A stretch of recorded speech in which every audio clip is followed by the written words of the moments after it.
అందరికీ జై హింద్, వందే మాతరం. మీకు నమస్కారం. నిన్న మళ్ళీ మందకృష్ణ మళ్ళీ ఒక ప్రెస్ మీట్ ఒకటి పెట్టడం జరిగింది. అందులో మళ్ళీ యథాలాపంగా బ్రాహ్మణులు దుర్మార్గులు, బ్రాహ్మణులు అలా చేశారు, బ్రాహ్మణులు ఇలా చేశారని మళ్ళీ యథాలోచితంగా మళ్ళీ మాట్లాడడం జరిగింది. మనం అందరం చూస్తున్నాం ఏ విధంగా దుర్మార్గులు, ఏ విధంగా అసలు ఆయన నాకు అర్థం కాలేదు. నిజమే అనిపిస్తుంది. బ్రాహ్మణులు ఏ విధంగా అంటే 1000 సంవత్సరాల బానిసత్వంలో దేశాన్ని భ్రష్టు పట్టిస్తుంటే, క్రైస్తవ ఇస్లాం రెండు మతాల వాళ్ళు దేశాన్ని భ్రష్టు పట్టిస్తుంటే, దేవాలయాలను కొన్ని వేల దేవాలయాలని లెక్కగా 40,000 దేవాలయాలు పడగొట్టారు అని గజని, గోరీ లాంటి ముష్కరులు, ఔరంగజేబు లాంటి దుర్మార్గులు, నీచులు, క్రైస్తవుల గురించి చెప్పనవసరం లేదు, రకరకాల రూపాల్లో వచ్చారు. ఆఖరికి దేశాన్ని కూడా ముక్కలు చేసిన వాళ్ళు క్రైస్తవులే. అలాంటి వాళ్ళు ఈ దేశంలో ఉన్న సంపదని సర్వం దోచుకుని, ఈ దేశంలో ప్రతి వాళ్ళని నానా హింసలు పెట్టి, ఆడవాళ్ళని దోచుకుని ఇబ్బంది పెట్టి, అత్యవసర కరువు సృష్టించి చాలా నీచంగా ఈ దేశంలో ఉన్న ప్రజలతో ఆడుకున్నారు. దేవాలయాలు సొమ్మును దోచుకున్నారు, దేవాలయాలను పడగొట్టారు, దేవాలయాల విగ్రహాలను ధ్వంసం చేశారు. వాళ్ళ పుస్తకాలు కూడా చెప్తున్నాయండి.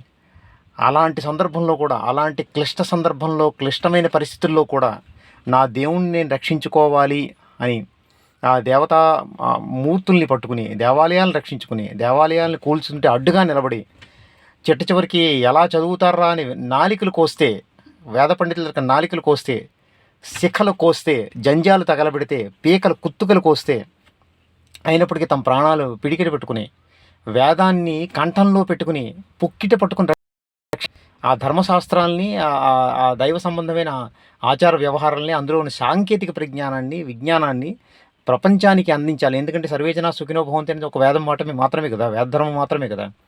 సర్వే భవంతు సుఖినః, సర్వే సంతు నిరామయ, సర్వే భద్రాణి పశ్యంతు. ఎవరు చెప్తారు ఇది?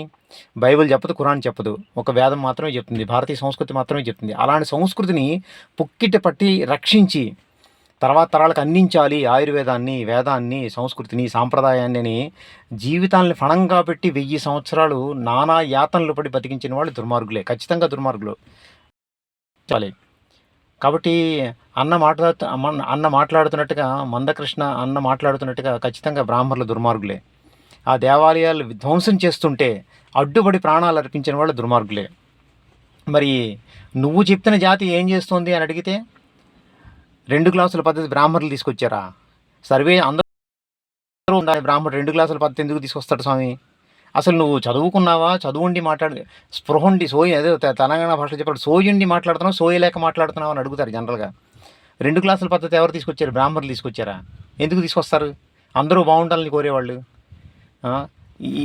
ఈ తంతుని బ్రాహ్మణ సమాజం తీసుకొచ్చింది నువ్వు ఎలా చెప్పగలుగుతున్నావు? నువ్వు గుళ్ళోకి వెళ్తే రాని వద్దన్నారు. ఎవరు రాని వద్దన్నారు? గుళ్ళోకి వెళ్తే మొట్టమొదటి అడిగేది ఏమిటి? నీ గోత్రం అడుగుతారా, కులం అడుగుతారా? ఏం గోత్రం స్వామి అని అడుగుతారు. ఏదో గోత్రం చెప్తావు, గోత్రం సో గోత్రస్య నామధేయస్య సకుటుంబస్య సబంధ సపరివారస్య అని అది కదా మంత్రం. కాబట్టి నేను అడిగేది గోత్రం తప్ప నీ కులం ఎవడు అడిగాడు? ఏ దేవాలయంలో అడిగాడా? ఎక్కడైనా కులం అడుగుతారు. స్కూల్లో జాయిన్ అయితే అడుగుతారు నిన్ను కులం. యూనివర్సిటీలో అడుగు పెడితే అడుగుతారు నీ కులం ఏమిటని. అది ప్రభుత్వం తీరు, దేవాలయాల తీరు, అర్చకుల తీరు కాదు. కులం ఏ దేవాలయాలను అది కులం అడగరు. కాబట్టి ఈ తప్పుడు ప్రచారాలని నేను అంటాను, కొంతమంది ఎరుపుగాళ్ళు రాసిన చరిత్రలు చదివి, నిజంగా చెప్పాలి, ఆ ఎరుపుగాళ్ళు రాసిన చరిత్ర మారుతుంది. ఇప్పుడు మళ్ళీ పునర్లిఖితం అవుతోంది. మనకు తెలుసు, బోల్డ్ని పుస్తకాలు వస్తున్నాయి అసలు నిజమైన చరిత్ర ఏమిటో తెలుసుకోవడానికి. ఎంవీఆర్ శాస్త్రి గారు లాంటి వాళ్ళు బోల్డ్ని పుస్తకాలు రాశారు అసలు నిజమైన చరిత్ర ఏమిటని. చాలామంది దాని మీద అధ్యయనం చేసి రాస్తున్నారు. ఇవేమీ చదవకుండా ఎవడో ఎరుపుగాడు రాసిన చరిత్ర నువ్వు చదువుకొని నువ్వు మాట్లాడితే ఎలాగ అన్యాయం కదా. చాలా బాధ అనిపిస్తుంది. అలా మనం మాట్లాడకూడదు కదా. నువ్వు నిజంగా ఇటున్నావా, అటున్నావా, ఈ గట్టునున్నావా, ఆ గట్టునున్నావా అంటే ఏమో. ఎవరయ్యా చంపింది, ఎవరిని చంపారు అంటే నిజంగా చెప్పాలంటే దేవాలయాలను కూల్చింది ఎవరు? విప్రులా? దేవాలయాలని ధ్వంసం చేసి ఆస్తుల్ని కొల్లగొట్టి బ్రిటిష్ క్రైస్తవులకిను ముస్లిమ్స్కి అందించింది ఎవరు? పుంజిని మంది వచ్చారు వాళ్ళు. ఇస్లాం పుంజిన మంది వచ్చారు. వాళ్ళకి సైనికులుగా పనిచేసింది ఎవరు? బ్రాహ్మణుల్ని కొన్ని వేల మందిని వాడెవడో టీపు సుల్తాన్ గడి చంపేశాడు.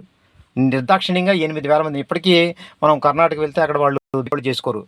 బ్రాహ్మణ అగ్రహారాలు ఎందుకు చేసుకోరంటే వాళ్ళని చంపేశాడు నిర్దాక్షిణ్యంగా. చంపింది ఎవరు? టీపు సుల్తాన్ చంపాడా? నీలాంటి భావజాలం కలిగిన వాళ్ళే జంజాలు కోసి చాలా దారుణాతి దారుణంగా ఆ బ్రాహ్మణులు కుత్తుకులు కోసారు, పిలకలు కోసి తగలబెట్టారు, ఊరేశారు. ఇప్పుడు మేమంతా బ్రాహ్మణులు అలా చేశారు, బ్రాహ్మణులు ఇలా చేశారని బ్రాహ్మణులు నువ్వు ఆడిపోసుకుంటున్నావు కదా. మరి బ్రాహ్మణులను చంపి మా జాతిని సర్వనాశనం చేయడానికి ప్రయత్నం చేసింది. మేము గుళ్ళోకి రావద్దన్నాం. 2 గ్లాసులు పద్ధతి, దానివల్ల మనుషుల్ని ఇబ్బంది పెట్టలేదు కదా. కానీ దాని పరిస్థితి ఏమిటి? మనుషులు చాలా దారుణంగా చంపేశారు. దాని పరిస్థితి ఏమిటి? నీ జాతే చంపేసింది, నీ వాళ్ళే చంపేశారని మేము అంటున్నామా? అనగలుగుతున్నామా? అనే ప్రయత్నం చేస్తున్నామా? సాహసం చేస్తున్నామా? సరే, అప్పుడు ఏదో జరిగిపోయింది, వాళ్ళు దౌర్భాగ్యులు. ఏదో కుక్కకి వేసిన బిస్కెట్ల కోసం ఆశపడి అటుపక్క చేరి, ఆ మతంలో చేరి ఒక టీపు సుల్తాన్ గాడికో లేదంటే ఔరంగజేబు గాడికో వాళ్ళు సాయం చేసి కత్తిరి పట్టుకుని హిందూ సమాజం మీద దాడి చేసి కొన్ని కోట్ల మంది హిందువుల్ని చంపేశారు. మన వాళ్ళే చంపేశారు. ఫోన్లే చంపేశారు. ఇబ్బంది ఇప్పుడున్న వాళ్ళు చేయటం లేదు కదా అనే సానుకూల దృక్పథంతో ఇప్పుడు బ్రాహ్మణ సమాజం ఉందే. దాన్ని నువ్వు ఆసరాగా తీసుకుని నీ ఇష్టం వచ్చినట్టు బ్రాహ్మణులు అలా చేశారు, బ్రాహ్మణులు ఇలా చేశారు. మరి నువ్వు చేసిన పని ఏమిటి? నీ జాతి చేసిన పని ఏమిటని అడిగితే నువ్వు పక్క చేరి కుత్తుకులు కోసావు. నీకు ఎక్కడైనా తక్షశిల, నలంద యూనివర్సిటీస్లో బ్రాహ్మణులు మాత్రమే చదువుకోవాలని ఎక్కడైనా రాసి ఉందా? నువ్వేమైనా చదివేవా అసలు చరిత్ర తెలియకుండా ఏం మాట్లాడతావు స్వామి? నువ్వు 30 సంవత్సరాలు, ఈ మధ్యన ఎవరో పెద్ద 30 సంవత్సరాలు పోరాడేవు. ఎందుకు పోరాడేవో ఇప్పటికీ అదంతా వృధాగా పోయింది. ఆ సమయం అంతా 30 సంవత్సరాలు వేస్ట్ చేసుకున్నావు. ఒక హరిజన బిడ్డే మాట్లాడాడు, హరిజన సోదరుడే మాట్లాడాడు. నిజమే అనిపిస్తుంది. 30 సంవత్సరాలు అంబేద్కర్ గారు లాంటి వాళ్ళు ఒక రిజర్వేషన్ని ప్రాతిపదిక పెట్టి రిజర్వేషన్ మీరు అనుభవించండి అయ్యా, రిజర్వేషన్ ద్వారా ఉన్నతమైన స్థితికి వెళ్ళండి అయ్యా అంటే ఎవరైతే దళిత బిడ్డలు ఉన్నారో వాళ్ళలో కూడా చీలికలు తీసుకొచ్చి వాళ్ళని కూడా నానా హింసలు పెట్టి మా వాటా మాకు ఇవ్వండి అని రోడ్డు మీద ఉద్యమాలు చేసేవే, మాల ఎడగొట్టేవే. ఇంతకాలం నువ్వు మాట్లాడింది మాదిగల కోసం మాట్లాడు. ఇది నిజంగా అంబేద్కర్ అదే కోరుకున్నాడా? జ్యోతిబా పులే ఫోటో పెట్టుకుని నువ్వు మాట్లాడుతున్నావు, నిజంగా పులే అదే కోరుకున్నాడా? తెలీదు. నువ్వు ఎందుకు ఎవరి కోసం మాట్లాడుతున్నావు, ఎందుకోసం ప్రెస్ మీట్లు పెడుతున్నావు అర్థం కాని పరిస్థితి. కాబట్టి నువ్వు ఇంతకాలం 30 సంవత్సరాలు మాలల్ని మాదిగల్ని విడగొట్టి ఈరోజు ఆ రిజర్వేషన్ ఏదైతే ఉందో ఏం సాధించాలంటే ఆ దళిత బిడ్డ చెప్పాడు ఏంటంటే 30 సంవత్సరాలు పోరాటం చేసి 250 ఉద్యోగాలు ఇప్పించాడండి మాదిగలకి. ఇంతకన్నా పీకింది ఏముందని అడిగాడు ఆయన. కావాలంటే వీడియో పంపిస్తాను నీకు, చూడు. కాబట్టి నువ్వు చేయగలిగింది ఏముంది? మాలకి తగ్గు పెట్టావు, వాళ్ళ రిజర్వేషన్ తీసుకొచ్చి విడగొట్టావు. ఇప్పుడు మళ్ళీ కొత్తగా ఏమిటి నీ కోరిక? ఏంటంటే దళిత క్రైస్తవులు అంటే మాదిగలు క్రిస్టియన్లుగా మారితే వాడాలి అని ఒక పోరాటం మొదలుపెట్టావు నువ్వు. బ్రాహ్మణులు పక్కన పెడదాం అంటే ఏంటి? మళ్ళీ క్రిస్టియన్లుగా మారిన మాదిగలకి, క్రిస్టియన్లుగా మారని మాదిగలకి కూడా అంటే వాళ్ళకున్న రిజర్వేషన్ కూడా నువ్వు మళ్ళీ విడగొట్టేసి వీళ్ళకు కూడా రిజర్వేషన్ కల్పించాలి. అంబేద్కర్ స్పష్టంగా చెప్పారు, ఈ దేశానికి క్రిస్టియానిటీ పనికిరాదు, ఈ దేశానికి ఇస్లాం పనికిరాదు.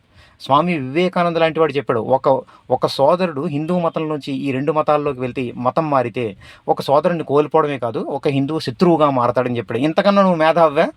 ఇంతకన్నా గొప్ప ఆలోచన పరుడువా? కాబట్టి ఈరోజు రాజ్యాంగాన్ని విరుద్ధంగా, రాజ్యాంగంలో ఉన్న ఆర్టికల్ విరుద్ధంగా ఎవరైతే క్రైస్తవులుగా మారారో వాళ్ళకు కూడా దళిత క్రిస్టియన్ వాళ్ళకు కూడా నువ్వు రిజర్వేషన్ నువ్వు మాట్లాడుతున్నావు. ఏం మేధావిత్వం అనేది నాకు అర్థం కాదు. అంటే ఏంటి? మిగిలిన క్రిస్టియానిటీ అంటే మిగిలిన దళితుల తలక రిజర్వేషన్ కూడా లాక్కుందామనా? అంటే అంబేద్కర్ కల్పించిన ఏదైతే సౌలభ్యం ఉందో దాన్ని కూడా ఆపేసి వాళ్ళకు కూడా రిజర్వేషన్లు ఇప్పించాలి అంటే వాళ్ళు కూడా పొట్టగొట్టేయాలనా? కాబట్టి నువ్వు ఎవరికి హిందుత్వానికి అనుకూలంగా మాట్లాడుతున్నావా? దేవాలయాలకు అనుకూలంగా. ఒక పక్కేమో దేవాలయాలు అర్చకులు కావాలంటావు, ఒక పక్కేమో రిజర్వేషన్స్ మాదిగలకు కూడా మేము కులం మారిపోయిన మాదిగలు కూడా కల్పించాలంటావు. ఏమర్థం నీకు? అంటే ఈరోజు దళితులు అట్రాసిటీ కేసు పెట్టుకోవడానికి కూడా అవకాశం లేని పరిస్థితి నీ దయ వల్ల. ఎందుకు? దేవాలయాలను పడగొడుతున్నది ఎవరు? క్రైస్తవులు. రథాలను కాలుస్తున్నది ఎవరు? క్రైస్తవులు. సమాజంలో అల్లకల్లోలను సృష్టిస్తున్నది ఎవరు? క్రైస్తవులు. శివలింగాల మీద ఉచ్చబోస్తున్న వాళ్ళు ఎవరు? క్రైస్తవులు. పాపం పిచ్చోళ్ళు వాళ్ళంతా. నీకు ప్రభుత్వం అండగా ఉంది కాబట్టి వాళ్ళని రక్షించడం కోసం అట్రాసిటీ కేసు పెట్టకుండా వాళ్ళు దేవాలయం కట్టుకుంటే దేవాలయాలను ఆపుతారు, దేవాలయంలో మైకు పెట్టుకుంటే మైక్ ఆపుతారు. ఇవా? కాబట్టి ఈ విషయాలన్నీ నువ్వు దృష్టిలో పెట్టుకుని నువ్వు ఒక వర్గానికి అనుకూలంగా ఎవరైతే క్రైస్తవులుగా మారారో వాళ్ళకు అనుకూలంగా నువ్వు మాట్లాడుతూ ఈ క్రైస్తవుల్ని మళ్ళీ నువ్వు దేవాలయాల్లో అర్చకులుగా పెట్టి ఎవరైతే ఆల్రెడీ పనిచేస్తున్నారు 28 కులాల వాళ్ళు పనిచేస్తున్నారని చెప్తున్నావు. కాబట్టి నీ ఆశ ఏంటి? అసలు నీ ఆలోచన ఏంటి? దళిత క్రైస్తవులకి రిజర్వేషన్ కల్పించాలి, ఎస్సీ హోదా ఇవ్వాలి. అదే క్రైస్తవులను మళ్ళీ దేవాలయాల్లో అర్చకులుగా పెట్టాలా? ఏం ఆలోచన స్వామి నీది? అంటే నువ్వు దేశానికి అనుకూలంగా పనిచేస్తున్నావా, దేశానికి వ్యతిరేకంగా పనిచేస్తున్నావా? ఎవరు దేశద్రోహులు, ఎవరు కులద్రోహులు, ఎవరు కులాన్ని విడగొట్టారు, ఎవరు రిజర్వేషన్ ఎవరు పాడు చేశారు, ఎవరు అట్రాసిటీ కేసుని పెట్టుకోవడానికి అవకాశం లేకుండా ఎవరు చేయాలనుకుంటున్నారు?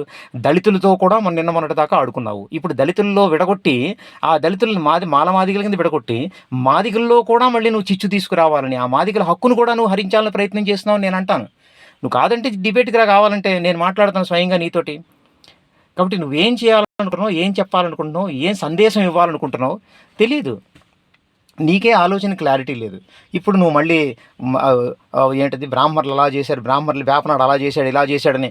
నిజంగా బ్రాహ్మణులు చంపేసింది ఎవరయ్యా అంటే ఏంటంటారు, బిస్కట్లకు ఆశపడి కక్కుర్తిపడి వాడి వెనకాతలు కత్తి పట్టుకొని వాణ్ణి మోసి ఎవడైతే దేశానికి ద్రోహం చేశాడో వాణ్ణి పల్లకీలు మోసి దేవాలయాల్ని సర్వనాశనం చేసి హిందువుల్ని నాశనం చేసి వేదాల్ని నాశనం చేసి తక్షశిల నలంద లాంటి యూనివర్సిటీస్ని నాశనం చేసి అక్కడున్న వేద గ్రంథాలని సర్వనాశనం తగలబెట్టి బ్రాహ్మణులు పిలకలు కోసి జంజాలు తగలబెట్టి వేల బ్రాహ్మణుల చావుకి కారణమైంది ఎవరు? నేనా? బ్రాహ్మణ మతం మారింది బ్రాహ్మణ. ఎవరిని చెప్తావు ఇప్పుడు ఈరోజు మేము ధ్వజమెత్తి మా చంపావు నువ్వు, మీ వాళ్ళే చంపారు, వీడు ఎవరైతే మతం మారారో వాళ్ళే చంపారని మేము కేసు పెడితే, రివర్స్లో మేము తగ్గు పెడితే జరిగిపోయింది ఏదో జరిగిపోయింది. బ్రాహ్మణులంతా ఊరుకున్నారు. సర్లే మీరు కూడా అర్చకులుగా మారండి, మేము నేర్పుతున్నారు, ఆహ్వానిస్తున్నారు అర్చకులుగా. కానీ నువ్వు మాట్లాడుతుంది ఏంటి? నాకు అనిపిస్తుంది ఇప్పుడు నీ కోరిక ఏంటంటే క్రైస్తవులు కూడా దళితులుగా మార్చి వాళ్ళని మళ్ళీ వేషం వేయించి వాళ్ళని దేవాలయాల్లో ప్రవేశపెట్టి ఆ దేవాలయాల్ని పూర్వం డైరెక్ట్గా కొల్లగొట్టారు, దేవాలయాలు చితగొట్టి ఆ దేవాలయాల్లో సొమ్ము క్రైస్తవ ఇస్లాం కొల్లగొట్టారు. ఈరోజు నువ్వు ఆ దేవాలయాల్లో ఉన్న సొమ్మును కొల్లగొట్టాలని ప్రయత్నం చేస్తున్నావు నేను అనుకుంటున్నాను. ఎంతవరకు నిజమే నువ్వే చెప్పాలి. ఎందుకంటే నువ్వు మాట్లాడుతున్న మాటకి నీ ఆలోచన విధానానికి ఎక్కడా పొంతన కుదరటం లేదు. నువ్వు మాట్లాడుతున్న మాట వేరే ఉంది, మాటకి చేతకి ఏమి కాన్సెప్ట్ పొంతన కుదరట్లేదు. కాబట్టి ఆలోచించి మరోసారి ప్రెస్ మీట్ పెట్టు. బ్రాహ్మణులు ద్రోహుల లేదంటే క్రైస్తవుల వెనకాతల ఇస్లాం వెనకాతల కత్తిలు పట్టుకుని పడగొట్టిన వాళ్ళు ఈ దేశ ద్రోహుల? ఇది నువ్వు ఆలోచించాలి. కాబట్టి ఇప్పుడు నువ్వు ఎటువైపు ఉన్నావు? సమాజాన్ని సరియైన మార్గంలో నడిపించి దేవాలయ సంస్కృతిని సర్వేజన సుఖినోభవంతో అనే సంస్కృతిని రక్షించడంలో ఉన్నావా?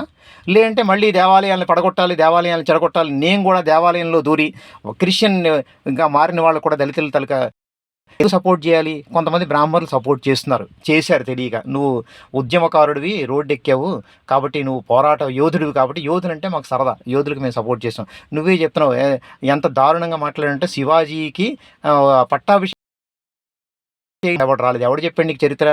16,000 మంది బ్రాహ్మణులు వచ్చారు. గాగా భట్టు గారని కాశీ నుంచి 16,000 మంది తీసుకొచ్చి అద్భుతంగా వైభవపేతంగా 15 రోజుల కాలం పట్టాభిషేకం జరిగింది. ఎవరు చేశారు? నువ్వు చేసావా? ఏమో నీకు ఎవడు చెప్తాడో చరిత్ర నాకు అర్థం కాదు. కాబట్టి నువ్వు చదువుకున్నావు అంటే అనుమానాస్పదంగా ఉంది. ఏం నువ్వు ఏదో క్రిస్టియన్ మిషనరీ స్కూల్లోనో ఏదంటే ఏ మద్రసాలోనో చదువుకుంటావు, లేదంటే ఎరుపుగాళ్ళు రాసిన చరిత్ర చదువుకుంటావు. కాబట్టి పిచ్చి పువ్వులా మాట్లాడకూడదు మనం అంతా. అంటే ఆ స్థితి నుంచి ఈరోజు మారింది. సోషల్ మీడియా వచ్చింది, కంప్యూటర్ యుగం వచ్చింది. నిజమైన చరిత్ర చదువు. నిజంగా దళితులకు అన్యాయం జరిగిందా, ఇప్పుడు జరుగుతుందా, దేవాలయాల్లోకి రానివ్వటం లేదా? ఒకరిద్దరు రానివ్వకపోతే చట్టాలు ఉన్నాయి, కేసులు పెట్టు. అలా రానివ్వకపోతే వాళ్ళని ఉంటారు. ఇలా మాట్లాడిన వాళ్ళు కూడా వాళ్ళని కూడా ఏమనాలో నువ్వు ఆలోచించాలి. దేవాలయాల్లోకి రానివ్వలేదు, కేసు పెట్టు, నీకు అనుకూలంగా ఉంది పెట్టి. ఎవడు పెట్టద్దు అన్నాడు? అక్కడెక్కడో పెళ్లి చేసుకుంటే మూర్ఖుడు ఎవడో అలా చేసి ఉంటాడు, వాడి మీద కేసు పెట్టి లోపల వేయించు. అందుకని బ్రాహ్మణులందరినీ తిడతా నేను ఇప్పుడు ఈరోజు అందరినీ తిట్టినా ఎవడెవడైతే దేవాలయాలు పడగొట్టాడో, బ్రాహ్మణులు చంపాడో, హిందూ సమాజాన్ని సర్వనాశనం చేయడం కోసం కొన్ని కోట్ల హిందువులు చంపాడు, క్రిస్టియన్ల వెనకాతలు చేరి ముస్లింల వెనకాతలు చేరి కత్తులు పట్టుకుని ధర్మానికి వ్యతిరేకంగా పని. అందుకే కదా సావర్కర్ గారు చెప్పారు, ఇంతవరకు మీరు తుపాకులు పట్టుకున్నారు, రెండో ప్రపంచ యుద్ధంలో తుపాకులు ఎత్తండి, బ్రిటిష్ వారికి అనుకూలంగా కాదు వ్యతిరేకంగా ఎత్తండి, ఎత్తి బ్రిటిష్ వాళ్ళని చంపండి ఏం చెప్పాడు? తుపాకులు హిందువుల మీద కాదు బ్రిటిష్ వారి మీదకి ఎత్తండి. అందుకే కదా యుద్ధం వచ్చింది, 1 సంవత్సరం ముందు స్వాతంత్రం వచ్చింది. కాబట్టి నువ్వు తెలిసి మాట్లాడుతున్నావా, తెలియక మాట్లాడుతున్నావా, లేదా పిల్లి కళ్ళు మూసుకుని పాలు తాగుతుంటుంది నన్ను ఎవరు చూడటం లేదని ఆ రకంగా నీ ఆలోచన ఏమైనా ఉందా ఏమో తెలియదు. కాబట్టి ఈరోజు అసలు నిజంగా ఎలుగెత్తి గట్టిగా చాటాలి అంటే ఎవరైతే క్రైస్తవులుగా హిందూ సమాజం మీద దాడి చేస్తున్నారో ఆ రోజు నిజంగా హిందూ సమాజాన్ని సర్వనాశనం చేయడం కోసం, దేవాలయాలు కూల్చడం కోసం క్రైస్తవులతో ఇస్లాంతో కత్తిపట్టి వాళ్ళ వెనకాతలు బయలుదేరి నిజంగా దేవాలయాన్ని సర్వనాశనం చేశారు, వేదాలను సర్వనాశనం చేశారు, యూనివర్సిటీస్ని తగలబెట్టారు. ఎవరు తగలబెట్టారు?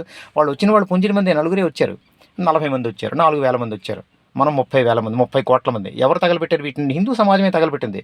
కాబట్టి ఈ మధ్యన హిందువులు దేశం తగలడిపోవడానికి బాహ్య శత్రువులు కాదు కారణం, అంతర్శత్రువులని ఒక సినిమా కూడా వచ్చింది, ఒక అద్భుతమైన డైలాగ్ కూడా ఉంది. కాబట్టి నీకు వర్తిస్తుందేమో అనిపిస్తుంటుంది నాకు. కాబట్టి ఆలోచించి ఈసారి మాట్లాడు. నీ నిజాయితీ ఎంతవరకు సత్యం, నువ్వు పోరాడో పోయింది అదేదో 30 సంవత్సరాలు నువ్వు ఎందుకు పోరాడావు, దేనికి పోరాడావు నీకు తెలియాలి. మా బ్రాహ్మణులు కూడా పోరాట యోధులను సపోర్ట్ చేశారని వేదిక మీద మాట్లాడుతున్నారు. మీ సపోర్ట్ చేసి నువ్వు మాకు సపోర్ట్ చేసావు, ఏం సపోర్ట్ చేసావో తెలియదు, కానీ ఈరోజు నువ్వు విషం కక్కుతున్నావు రోడ్డు మీద నీ ప్రెస్ మీట్ల ద్వారా. నీ వెనకాతల వాళ్ళని వెర్రి పప్పలను చేస్తున్నావు అంటాను నేను. కాబట్టి వాళ్ళు కూడా నీ వెనకాతలు నడుస్తున్నారు కాబట్టి వాళ్ళు దేశానికి అనుకూలంగానో ప్రతికూలంగా నువ్వు మాట్లాడుతున్నావు. అది నువ్వే చెప్పాలి ఎలా మాట్లాడుతున్నారు, ఏం మాట్లాడుతున్నారు. కాబట్టి ఈ విషయాన్ని నిజంగా నువ్వు దేశ హితం కోసం మాట్లాడుతున్నావా, నిజంగా దేశ ద్రోహం కోసం మరోసారి హిందూ సమాజాన్ని నాశనం చేయడం కోసం నిన్ను నమ్మిన దళితుల్ని నువ్వు ఎవరి కోసం అయితే పోరాడేవో మాదిగల కోసం అని వాళ్ళలో కూడా చిచ్చు పెట్టాలని, ఎందుకంటే మాదిగల్లో అలా ఆల్రెడీ చిచ్చు పెట్టావు, వాళ్ళలో కూడా చిచ్చు పెట్టాలని నువ్వు ప్రయత్నం చేస్తున్నావు. నువ్వు ఒకసారి ఆలోచించు. ఎవరైతే మాదిగ కులస్తులు సోదరులారా హైందవులుగా ఉన్నారో వాళ్ళు ఆలోచించండి. మరి దళిత క్రైస్తవులను కూడా అంటే క్రైస్తవులుగా మారిన వాడు కూడా దళితుల గుర్తింపు కావాలి అని మందకృష్ణ మాదిగ అన్న మాట్లాడుతున్నాడంటే మరోసారి చిచ్చు పెట్టి ఆ దళితులకి ఇస్తున్న ఏమంటారు దాన్ని, ఏదైతే రాజ్యాంగం కల్పిస్తున్న హక్కు రిజర్వేషన్ అనే హక్కుని చీల్చడం కోసమా మాదిగలు విడగొట్టి ఎలాగో చీల్చాడు. ఇప్పుడు మాదిగల్లో కూడా విశ్లేషణ తీసుకొచ్చి అంటే వ్యతిరేకత తీసుకొచ్చి వాళ్ళని కూడా వ్యతిరేకించి అంటే వాళ్ళు కూడా విభజన తీసుకొచ్చి వాళ్ళ రిజర్వేషన్ క్రైస్తవులకు అందించాలన్నాడా? ఇప్పుడు ఈ క్రైస్తవులుగా మారిన వాళ్ళ దేవాలయాల్లో ఉన్న సొమ్ముని బ్రిటిష్ వాళ్ళు ఏ విధంగా అయితే దోచుకున్నారో ఆల్రెడీ దోచుకుంటున్నారు. ఇప్పుడు కూడా నీ వర్గమే అనుకుంటాను. వాళ్ళకి కూడా హక్కు కావాలి. లిటరల్గా చెప్తున్నాను, సుమారుగా కొన్ని వేల మంది దేవాలయాల్లో అర్చకులుగా పనిచేస్తున్నారు. 28 కులాల వాళ్ళు ఈ విషయాన్ని మళ్ళీ నువ్వు ఎందుకు లేవనెత్తున్నావో అర్థం కాదు. డబ్బున్న దేవాలయాల్లో నీకు అర్చకత్వం కావాలి, అంతే కదా? అదే కదా నీ కోరిక. అది కూడా నెరవేరుతుంది. కాబట్టి నీలో నిజాయితీ ఉంటే నెరవేరుతుంది. నువ్వు నిజాయితీ పరుడు అయితే నీ నిజాయితీ ఎంతో నువ్వే నిరూపించుకోవాలి. నిజంగా దళితుల్లో తీసుకొచ్చినట్టుగా ఇప్పుడు మాదిగల్లో కూడా నువ్వు విభేదం తీసుకొచ్చి మాదిగలను కూడా ఒకటిగా దళిత వాడల్లో సుఖం లేకుండా శాంతి లేకుండా నువ్వు మళ్ళీ మాదిగలు కొట్టుకుని మాదిగలు కొట్టుకుంటున్నారు ఆల్రెడీ నీ దయ వల్ల. మాదిగలు మళ్ళీ రిజర్వేషన్ కాని వాళ్ళు హిందువులు క్రైస్తవులు మారిన వాళ్ళు కొట్టుకోవడం కోసం నువ్వు ప్రయత్నం చేస్తున్నావా?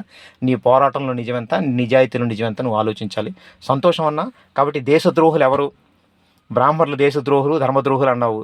ఇవి ఇంతవరకు జరిగింది ఏదో జరిగిపోయింది. ఎవడో తలక మాసినాడు ఎవడో రావద్దంటే ఎవడు నీ కులం ఏమిట్రా అని అడగడు. ఏ దేవాలయంలో కులం ఏంట్రా అని అడగడు. నిన్ను ఎవడు అడుగుతున్నాడో నాకు తెలియదు. అలా అడిగినవాడు బ్రాహ్మడే కాదని నేను అంటాను.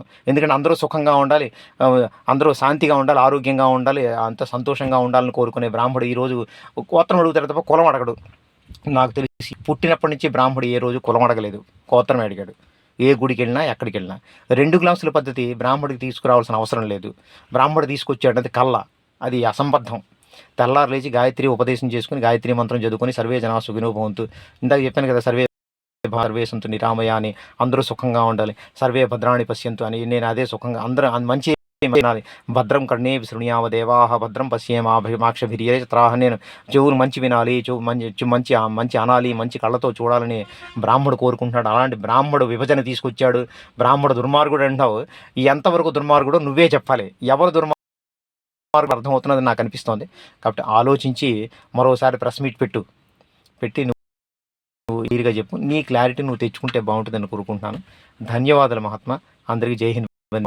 మీరు కూడా ఆలోచించండి, దళితులుగా ఉన్నవాళ్ళు కూడా ఆలోచించండి. అసలు మందకృష్ణ మాదిగ ఏం మాట్లాడాలనుకుంటున్నాడు, ఏం మాట్లాడుతున్నాడు, ఎవరిలో విభజన తీసుకురావాలనుకుంటున్నాడు, ఇంతవరకు 30 సంవత్సరాల పోరాటం తలక ఫలితం ఏమిటి? ఈరోజు మళ్ళీ కొత్త పోరాటానికి ఊపందుకుంటున్న, కొత్త పోరాటానికి ఏంటంటే ఉరకలేస్తున్న ఈ పోరాటాన్ని తలక లక్ష్యం ఏమిటి, తాత్పర్యం ఏమిటి? ఇంతకాలం ఆయన ట్రాప్లో పడ్డారా? ఆయన నిజంగా మనకు సపోర్ట్ చేశాడా? ఆయనకి మనకు సహకరించాడా? ఈ విషయాల్లో దళితులు కూడా ఆలోచించాలని నేను కోరుకుంటున్నాను. కాబట్టి తద్వారా వస్తున్న రాజ్యాంగం ద్వారా వస్తున్న హక్కుని ఈరోజు దళితులకు అందకుండా చేయాలనే ఒక అద్భుతమైన ప్రయత్నం ఒక మన మధ్యలో ఉన్న మన ఒక సోదరుడు మందకృష్ణ మాదిగ చేస్తున్నాడేమో అనిపిస్తుంది. ఈ విషయాలను ఆలోచించి దళిత క్రైస్తవులు ఏమిటయ్యా? దళితులు అంతే. మళ్ళీ క్రైస్తవులుగా మారిన వాళ్ళు దళితులు ఎలాగవుతారు తెలియదు మరి నాకు. ఈ విషయాన్ని కూడా ఆలోచించి రాజ్యాంగబద్ధంగా వస్తున్న హక్కుని పోగొట్టుకోవాలా, ఈ పోరాటంలో ఆయనకి సపోర్ట్ చేసి హక్కుని నిలబెట్టుకోవాలా, హిందువులుగా ఉన్నవాళ్ళు అనే విషయాన్ని ఆలోచించి ముందుకెళ్లాలని కోరుకుంటూ మరోసారి సెల్యూట్ అన్న. ధన్యవాదాలు నీ ప్రెస్ మీట్ ఆలోచన విధానానికి ధన్యవాదాలు. మరో మరో అంశంలో మళ్ళీ మాట్లాడదాం. నమస్కారం అందరికీ. జై హింద్. వందే మాతరం.